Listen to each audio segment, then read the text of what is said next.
Vendre pour bien vendre, c'est le thème de notre webinaire aujourd'hui, les clés d'un service client de qualité. Nous allons définir quelques thèmes importants. Le service, on commencera par le service. Le service, donc, la définition qui est donnée, c'est une aide donnée à une autre personne en échange de quelque chose. Le travail de quelqu'un chargé de servir des clients dans un restaurant, un magasin, un hôtel, par exemple, une activité professionnelle dans une entreprise, une administration. Un client, c'est une personne qui prend la décision d'acheter un bien, un service de façon occasionnelle ou habituelle à un fournisseur. C'est une personne qui confie ses intérêts à une autre personne, un expert par exemple, en échange d'un bien. Et on définit le service client en bloc, qui est défini comme l'ensemble des moyens humains et organisationnels mobilisés pour répondre aux besoins d'information et de services des clients avant, pendant et après l'achat. Et j'aimerais insister sur la notion de servir parce que c'est le verbe qui sort de service. Servir, donc, c'est être utile à quelqu'un ou quelque chose. Il se dit d'un commerçant, d'un artisan relativement à la personne qu'il fournit pour laquelle il travaille. C'est aussi assister, rendre de bons offices. Donc là, on va maintenant démarrer, mais j'aimerais juste vous donner ces quelques éléments de réflexion, à savoir, comme je venais juste de dire selon la définition, le service client commence avant l'achat et s'étend au-delà de la transaction. Donc, nous savons qu'on parle de service client avant même qu'il y ait transaction effectuée, pendant et également après. Okay. Et les éléments, le deuxième élément de réflexion, c'est que le service client vous reflète. Il reflète qui vous êtes. Il reflète ce que vous pensez de vous-même, comment vous vous voyez, ce que vous pensez de vous, de votre produit, de votre service, ou même la structure que vous représentez, l'établissement pour lequel vous travaillez. Et la troisième chose que j'aimerais que vous gardiez, et on reviendra dessus sur ces points-là au fur et à mesure, c'est que la première chose que le client achète, c'est vous. Donc maintenant, je vais vous demander, si on parle de service client de qualité, c'est forcément par opposition à un service client qui laisse à redire, un service client qui est peut-être médiocre ou qui ne répond pas à nos attentes. Donc, selon vous, quels sont quelques éléments, quelques exemples de mauvais services clients que vous avez déjà expérimentés? Là, vous... À Abidjan, c'est n'importe quoi. OK. Qu'est-ce qui fait qu'on dit que c'est n'importe quoi? Un exemple précis. Elles ont le visage serré. OK. Elles ne... Quand elles passent les articles, à la limite, elles parlent mal même. Elles ne savent pas s'adresser aux clients. OK. Pour donner la monnaie, c'est toute une histoire. Voilà un exemple de mauvais service, en fait, pour moi, pour ma part. OK, merci beaucoup. Ici que je fais, c'est si le client a la capacité de vous faire passer de solution à problème, vous êtes en danger. Vous allez sûrement vous demander pourquoi est-ce que je le dis, mais au fur et à mesure, lorsqu'on va développer, vous allez mieux comprendre ce dont on parle ici. Donc là, on va aller dans le vif du sujet et parler de l'importance du service client dans votre activité. Pourquoi est-ce que le service client est important? Déjà parce qu'il est créateur de richesse. Le service client ajoute de la valeur à notre produit, à notre structure, à qui on est, à ce qu'on représente, à ce qu'on fait. Et c'est un service indispensable. Même si la plupart du temps, quand on parle de service client, c'est vrai qu'on pense à un service client dans une entreprise qui existe de façon formelle. Mais quand on parle de service client, il faut qu'on pousse au-delà de cette notion et qu'on pense même à soi. Lorsqu'on a une activité, on peut être juste un entrepreneur privé individuel. On a également en nous, on a la notion de marketing, on a la notion de commercial, mais on renferme en nous cette notion de service client dans la mesure où c'est nous qui avons une interaction avec le client. Donc là, il y a aussi l'importance de ce service-là, qu'on fasse cette distinction. Le service client est également l'étincelle de votre activité. Pourquoi est-ce que je dis l'étincelle? Parce qu'il peut faire ou défaire l'activité que vous avez mise sur pied. Il vous aide à positionner votre marque.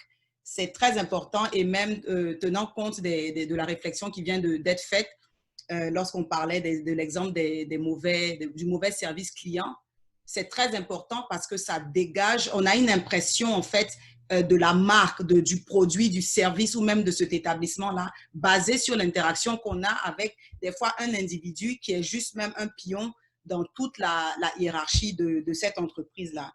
Et quelques points que j'aimerais partager quand on parle d'importance du service client, c'est qu'il a été prouvé que plus de 50% des consommateurs abandonnent une transaction à cause du service, du mauvais service qu'ils vont, s'ils reçoivent un mauvais service, ils sont plus à même d'abandonner cette transaction-là, plus de 50%. Donc, vous pouvez voir l'importance du service client dans les activités qu'on mène.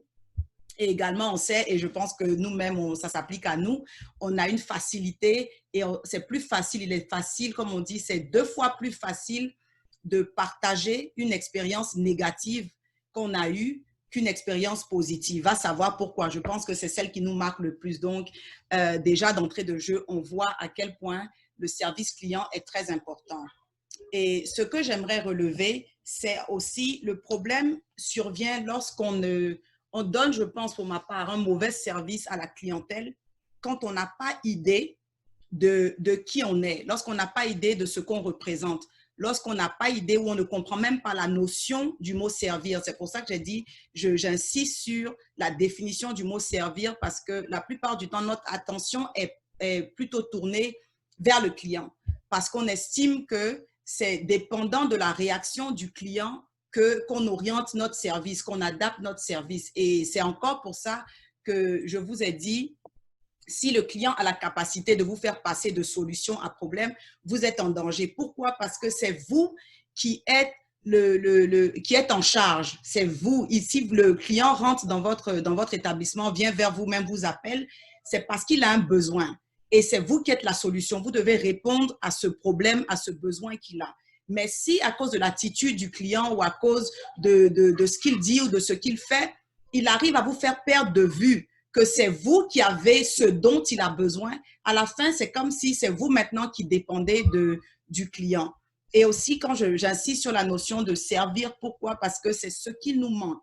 Parce qu'on a cette mauvaise appréciation du mot servir. On a pensé de tout temps, lorsqu'on dit serviteur, quelqu'un doit servir ou une servante, on voit toujours quelqu'un d'inférieur, quelqu'un qui ne mérite pas de respect ou quelqu'un qui n'a pas réussi, par exemple, en griffe, dans la vie. Mais j'aimerais qu'on puisse changer, qu'on soit ouvert à avoir une perception nouvelle, une perception différente de ce mot servir, parce que c'est vraiment la clé quand on parle de service client, c'est le mot servir qui est la clé, c'est l'essence.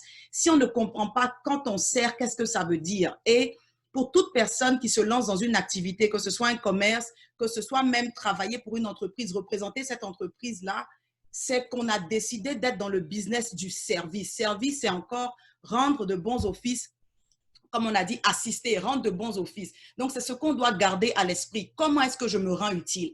Comment est-ce que j'aide? Comment est-ce que je fais une différence dans la vie de cette personne qui vient vers moi? Et la plupart du temps, on oublie, on assume plus ou moins que dès que quelqu'un appelle ou quelqu'un se déplace, vient vers nous, rentre dans notre boutique, par exemple, automatiquement, c'est un client. On pense qu'on l'a déjà gagné parce qu'il est rentré. Si bien qu'on néglige toutes les autres choses à faire. On néglige tout le protocole qui va avec et on aura l'occasion d'en parler un peu plus bas.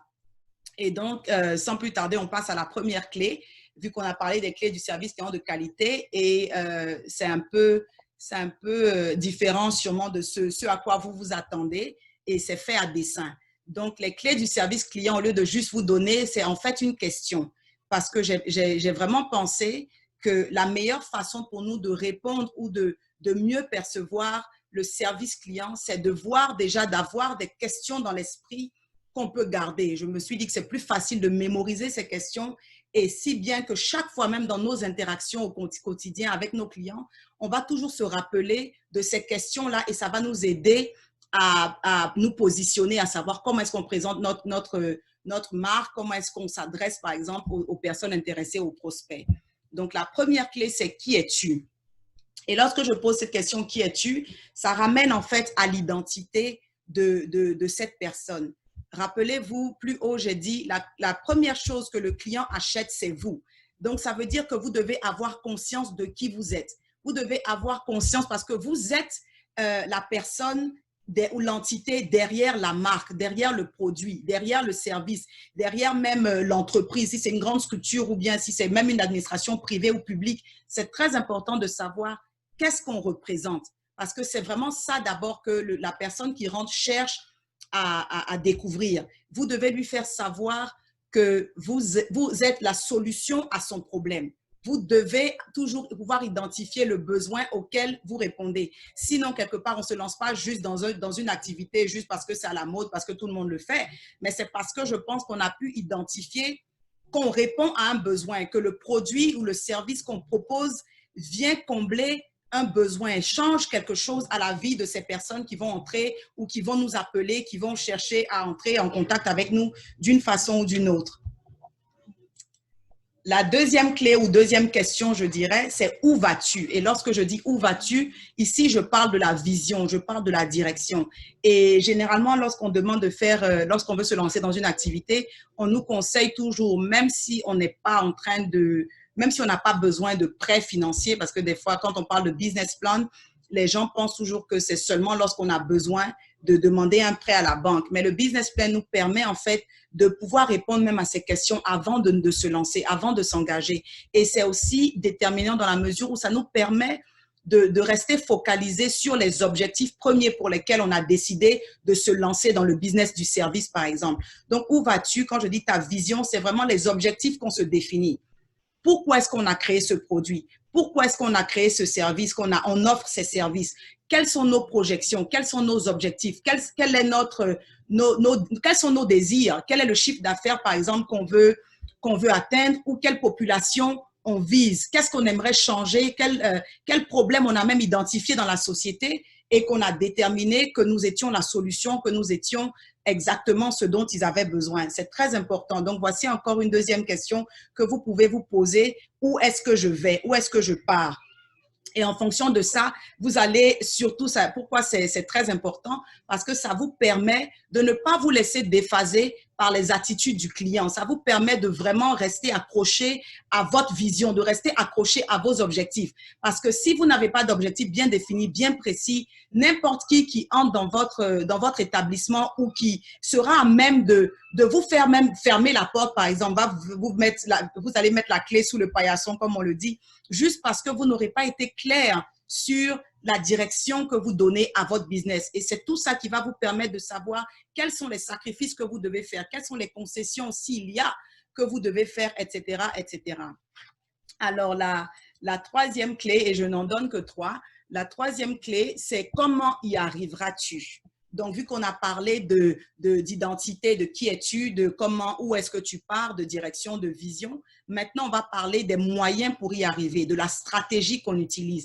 Et je pense qu'à travers cette clé, ça nous permet vraiment de rentrer dans le vif du sujet parce que la stratégie, et lorsque je parle des valeurs, vu que on se vend, on vend quelque chose, mais on a des règles, on a des conditions, même tout business ou tout produit a des conditions, tout établissement fixe des conditions générales, des conditions d'utilisation, on détermine comment est-ce qu'on traite par exemple le client, comment est-ce que tout le monde sait, on rentre par exemple dans tel que ce soit une pharmacie, ils savent déjà que nous on doit dire bonjour, nous c'est le respect, nous c'est la politesse, nous c'est l'honnêteté, c'est l'intégrité, c'est très important parce que comme je dis, on oriente tout ce qu'on fait, ça coule en fait des valeurs qu'on représente, des valeurs auxquelles on croit. Tout notre business, toute notre entreprise, notre approche, notre activité est centrée essentiellement autour de notre personnalité, de qui on est, des objectifs de vie qu'on se fixe, de qui on représente. Parce que lorsqu'on dit qu'on est en train de servir, on ne peut donner que ce qu'on a. C'est ce qu'on a à l'intérieur de nous qu'on arrive à faire passer. Il ne s'agit pas juste du produit qu'on présente ou du service qu'on offre, mais il s'agit surtout de ce qu'on a, de ce qu'on partage. Parce que même quand quelqu'un rentre dans notre établissement, ce qui fait la différence des fois, c'est pas seulement le produit. C'est vrai que d'abord, de prime abord, ils rentrent parce qu'ils semblent avoir vu quelque chose qui les intéresserait chez vous. Mais qu'est-ce qui les retient? C'est vraiment ça, en fait, la question qu'on doit se poser. Et dans cela, je pense que ça nous emmène au slide suivant, quelques méthodes ou conseils pratiques pour établir un service client de qualité. Alors, toutes les choses qu'on a mentionnées auparavant nous emmènent à ça. Les quelques méthodes, c'est vraiment en vrac que je le dis et ce n'est pas une liste exhaustive. Bon, il y a toujours des choses qu'on peut ajouter et des choses qu'on peut aussi appliquer, qu'on peut développer relativement au domaine d'activité dans lequel on est. Mais pour les besoins de notre présentation, on va vraiment juste focaliser sur ces points-là. Donc, le premier point, c'est l'accueil. Et tout passe par l'accueil. Même la remarque qui a été faite, c'était justement ça. Elles n'ont pas le sourire, elles ont le visage toujours serré. C'est vraiment l'accueil, c'est la réception. Dès qu'on estime, si on sait, comme je disais, qu'on est une solution, qu'on répond à un problème, dans ce cas-là, on sait très bien qu'on existe pour que des personnes viennent vers nous. Donc, notre première attitude ou notre première pensée serait de les inviter, de les recevoir, de savoir leur faire se sentir bien, qu'ils sentent qu'ils sont à la bonne place, qu'ils sont au bon endroit. Ou même si on n'est pas en mesure, peut-être c'est éventuellement qu'on découvrira si on est en mesure de les aider pleinement ou pas. Mais la première impression, comme on le dit, est vraiment là, c'est celle-là qui compte. Donc, comment est-ce qu'on est? Et c'est un sentiment dont très peu de nous arrivent à s'en défaire. Même si après, on peut peut-être rattraper, on peut changer, c'est vrai, mais généralement, la première fois qu'on rentre dans un établissement ou la première fois qu'on appelle même quelqu'un, la façon dont cette personne nous reçoit, nous fait nous sentir est très importante et ça détermine un peu la suite de notre relation. Donc, je pense que là, quand on parle d'accueil, naturellement, et même l'image pour illustrer, c'est vraiment le sourire. C'est la chose qui ne coûte pas du tout, mais qui transforme l'interaction, qui transforme vraiment la relation et qui peut la faire partir dans un sens ou dans un autre. Pouvoir sourire, accueillir vraiment ces personnes-là, leur communiquer, c'est pour ça qu'on parle encore des valeurs qu'on a. On leur communique, par exemple, de la joie. On leur communique un sentiment positif, quelque chose de positif. C'est vraiment avec ça qu'ils vont repartir, même s'ils n'achètent rien, mais au moins, ça va sûrement leur donner envie de revenir. C'est un peu comme une graine qu'on plante parce qu'ils sauront, même s'ils sont peut-être pas de bonne humeur, ils peuvent juste rentrer dans ce magasin-là juste parce qu'ils se diront, au moins quand on va là-bas, les caissières ou les personnes de l'accueil sont toujours souriantes. Le deuxième point, c'est la connaissance. Et quand on parle de connaissance ici, c'est la connaissance de son produit naturellement ou la connaissance de son service. Je pense pour ma part qu'il n'y a rien de pire que d'être en face d'une vendeuse, par exemple, ou même d'une propriétaire, par exemple, quelqu'un qui a un produit, qui a un service, qui ne peut pas vraiment expliquer les besoins ou les bienfaits ou les avantages que son produit peut offrir ou le service, qui doit peut-être se référer à quelqu'un d'autre. Il n'y a rien de pire que la personne assise en face de vous, vous lui posez des questions, elle n'a aucune idée. Vous lui demandez juste à la limite, mais pourquoi est-ce que tu vends si tu ne sais même pas à quoi ça sert? Donc, c'est très important de connaître son produit, de connaître le service qu'on offre, ou même si on travaille, par exemple, pour une administration, pour une entreprise, qu'on sache exactement qu'est-ce que l'entreprise propose comme bien ou service. Le deuxième point dans la connaissance, ce serait de connaître le client. Et connaître le client, je pense aussi que c'est une opportunité pour nous de rectifier le tir parce que le problème qui existe, c'est qu'on ne prend pas vraiment la peine de développer, de chercher à connaître le client.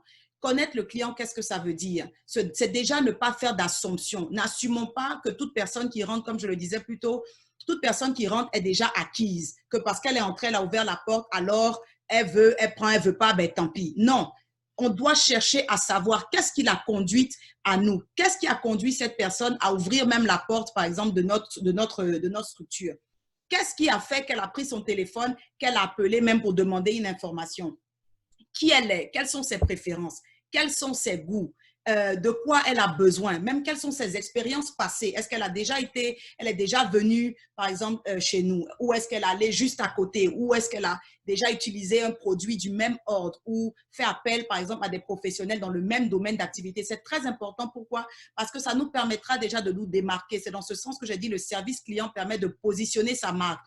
Ça permet de nous distinguer parce qu'on saura qu'est-ce que les autres ont fait, par exemple, qui n'a pas pu convaincre ce client-là, par exemple, qui n'est peut-être pas resté ou maintenant qui cherche quelque chose d'autre. Parce qu'on veut être sûr de ne pas commettre les mêmes erreurs. On veut être sûr de ne pas répéter les mêmes fautes, par exemple, que les autres. Ou même aller au-delà de ce que les autres ont fait. Mais si on n'a pas pris le temps d'échanger, de connaître ce client, cette personne qui est en face de nous, alors on ne pourra pas leur donner le service auquel ils ont besoin.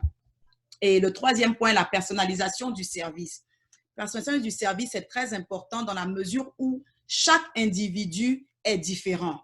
nous sommes tous différents. C'est vrai qu'on peut généraliser les besoins de l'homme, on a des besoins primaires, on a vraiment des besoins d'ordre général, mais nos expériences, notre environnement, nos préférences, il y a beaucoup de choses qui rentrent en ligne de compte. Donc, on ne peut pas faire et on ne doit pas faire un service client, si vous voulez, standard. Il n'y a pas de standard quand on parle de service client. C'est vrai qu'il y a des règles générales de bienséance, il y a des règles de politesse, il y a des règles, vraiment des normes qui sont déjà établies, c'est clair. Mais on doit toujours aller au-delà, chercher à savoir cette personne qui est en face de nous, de quoi elle a besoin. Et c'est seulement à partir de là qu'on pourra développer un service qui va répondre à leurs attentes. C'est vraiment ce qu'on doit faire. Et le quatrième point, c'est créer un lien. Et ici, la note, c'est plus qu'une vente, une relation.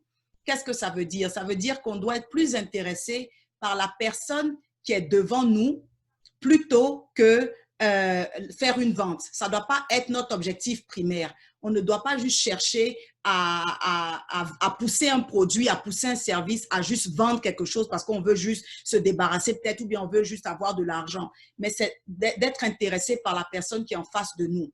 Créer un lien, chercher à comprendre, chercher à connaître la personne et savoir, par exemple, même au-delà du produit qu'elle vient acheter, on pourra découvrir de nouvelles choses sur cette personne-là, nous-mêmes apprendre aussi de cette personne. Et c'est vraiment ça, parce qu'on ne veut pas juste une vente ponctuelle. On veut quelqu'un qui va revenir. On veut pouvoir fidéliser les clients et en faire des alliés. Pourquoi je dis alliés? Parce qu'un client satisfait, c'est déjà un commercial gratuit. C'est un employé qu'on a en fait sans qu'on ait à le payer, sans qu'il ne le réalise. Et il est encore l'employé le plus crédible qu'on peut avoir parce que tout le monde sait qu'il n'est pas payé pour faire la publicité, par exemple, qu'il est en train de faire ou pour donner le rapport qu'il donne de nos services.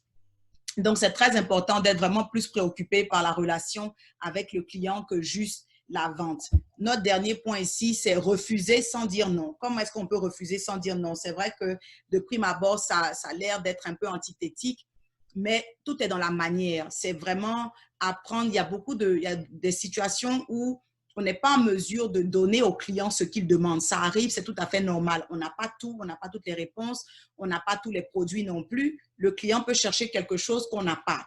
Mais comment est-ce qu'on arrive à le répondre? C'est vraiment ça. Je veux dire, ce point-là, c'est pour insister sur la réponse qu'on donne aux clients. Comment est-ce qu'on leur fait savoir qu'on n'a peut-être pas ce qu'ils veulent? Est-ce qu'on trouve des options? Est-ce qu'on trouve des alternatives?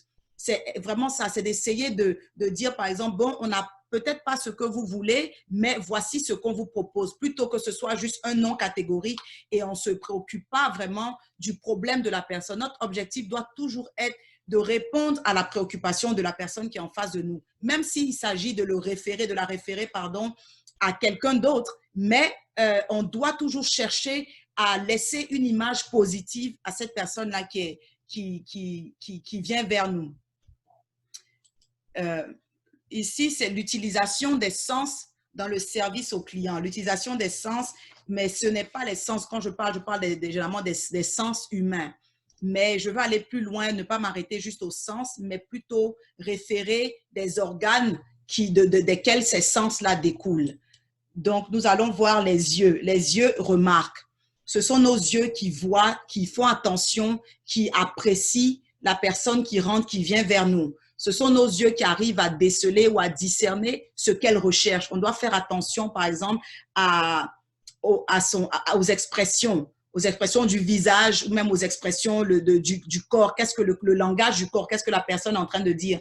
Des fois, par exemple, on vous demande quelque chose, la personne peut rentrer dans votre boutique, dans votre magasin et vous demandez quelque chose. Dès que peut-être vous demande le prix, dès que vous répondez, vous devez faire attention à est-ce qu'elle a tiqué, au moins pour essayer de savoir si c'est le prix, est-ce qu'il y a un problème, parce que c'est seulement à partir de tout ça que vous allez être à même, comme je disais, de personnaliser le service. Donc, les yeux remarquent, les yeux apprécient, les yeux font attention. C'est le contact, on regarde dans les yeux. Quand quelqu'un entre, on lui donne notre attention pour lui faire savoir qu'on est présent pour elle.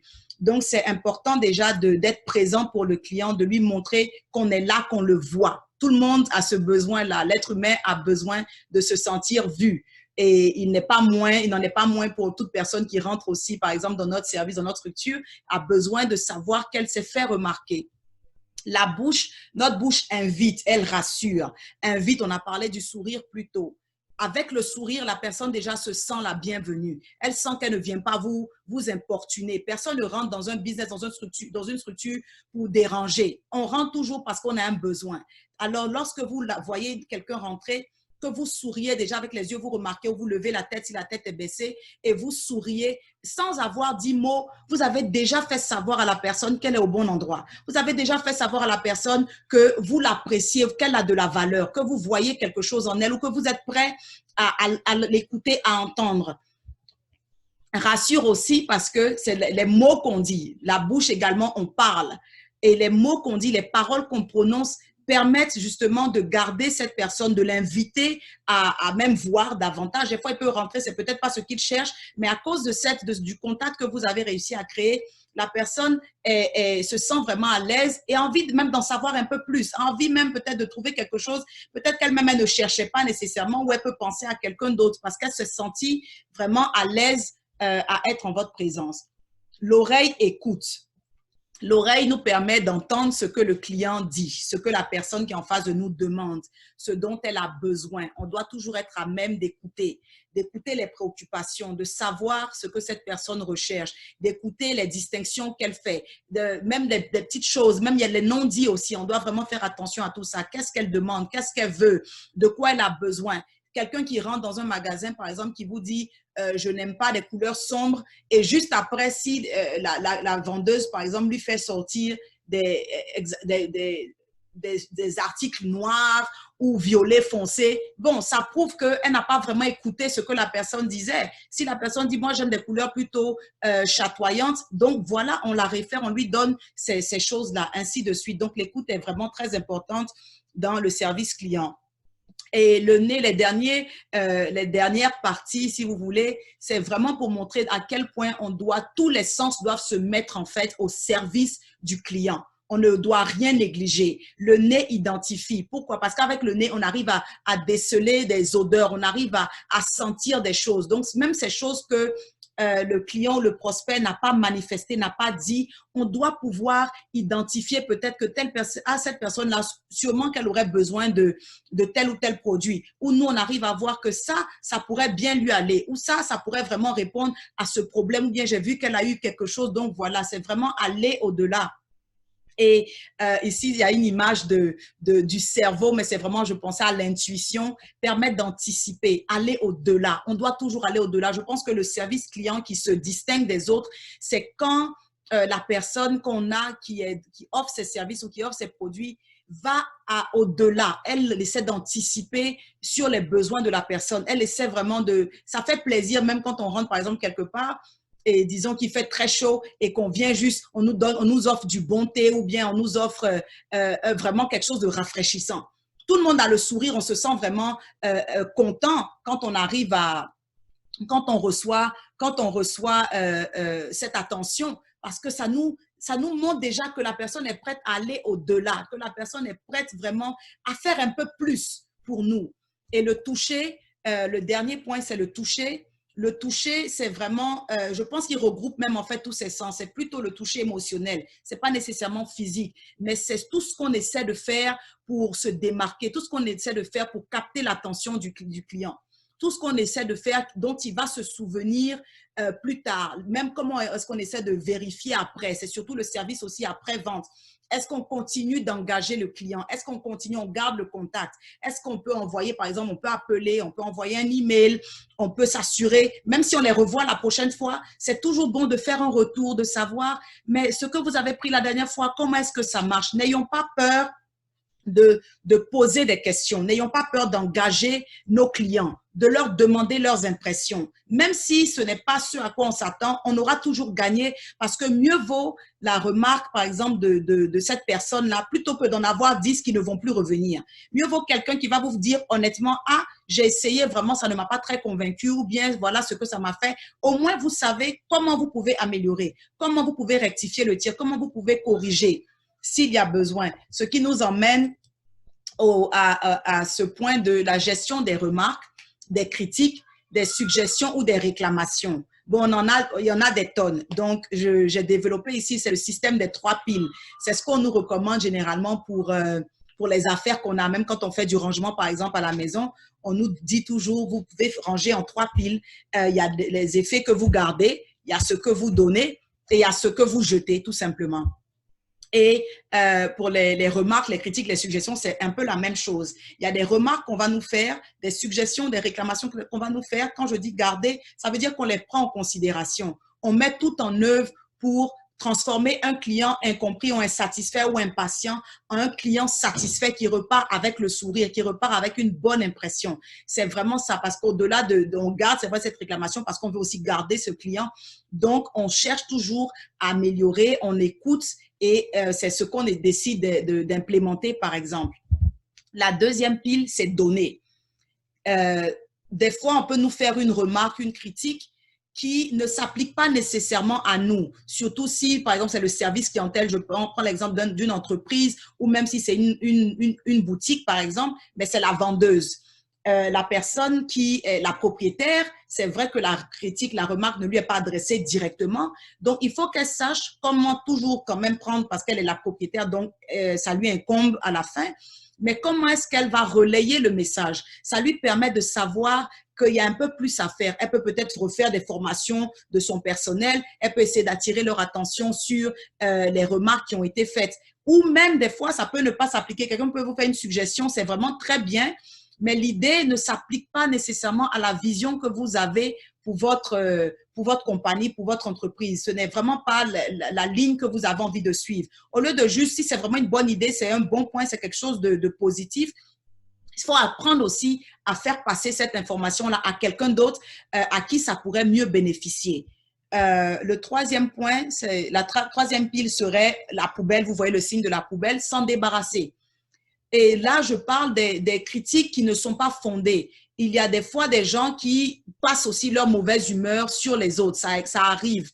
C'est vrai, on dit le client est roi, mais ça ne veut pas dire que le client a toujours raison. Roi dans le sens où comment on le traite, mais n'a pas toujours raison. Donc, si il a dit quelque chose, plutôt que de répondre, par exemple, au client, plutôt que de lui donner une mauvaise attitude, utilisons la poubelle. On garde toujours notre sourire et on sait que dès que la personne n'est pas là, si on n'en a que faire, on met à la poubelle, tout simplement, sans créer d'écart, sans répondre, sans devenir impoli, par exemple, ou vraiment sans non plus froisser le client. On peut juste s'en débarrasser. C'est aussi ces remarques qui vraiment ne sont pas fondées, ne sont pas vraies. Des fois, les gens peuvent faire des critiques, mais vous savez très bien que ce n'est pas la réalité. Au lieu de laisser vous empoisonner ou de vous faire du mauvais sang ou vous perdre le sommeil sur toutes ces choses-là, vous vous en débarrassez tout simplement. Là, nous arrivons à la fin. Et ici, c'est vraiment un mot j'attire votre attention disant la qualité de votre produit ne réussira jamais à éclipser la médiocrité de votre service. En toute chose, on recherche l'excellence.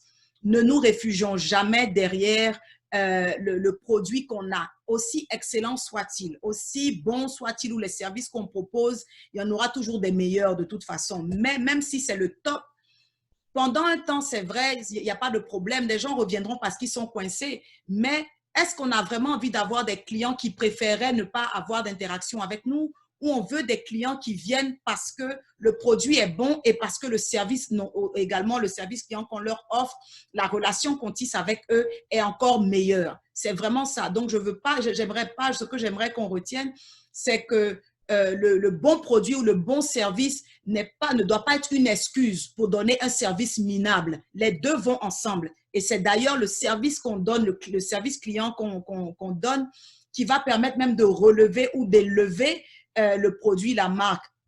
Et l'exemple qui m'est venu, j'ai vraiment pensé à toutes ces marques qu'on connaît, ces marques de luxe. Je me suis dit, si par exemple, l'un d'entre eux, disons Gucci, décide aujourd'hui de faire un tam-tam, c'est clair que tout le monde sait que Gucci ne fait pas, par exemple, des tam-tams. Ils ne sont pas dans la musique ou quoi que ce soit. Mais beaucoup d'entre nous vont se dire, si Gucci fait un tam-tam, ça doit sûrement être un tam-tam hors pair. Il doit avoir quelque chose de différent dans leur tam-tam que les autres n'ont pas. Pourquoi? Parce qu'ils ont su se positionner. Ils ont su valoriser leur marque. Donc, encore, ça nous ramène à notre identité, à comment est-ce qu'on se perçoit. Ça nous ramène encore à ce que je disais, la première chose que le client achète, c'est vous.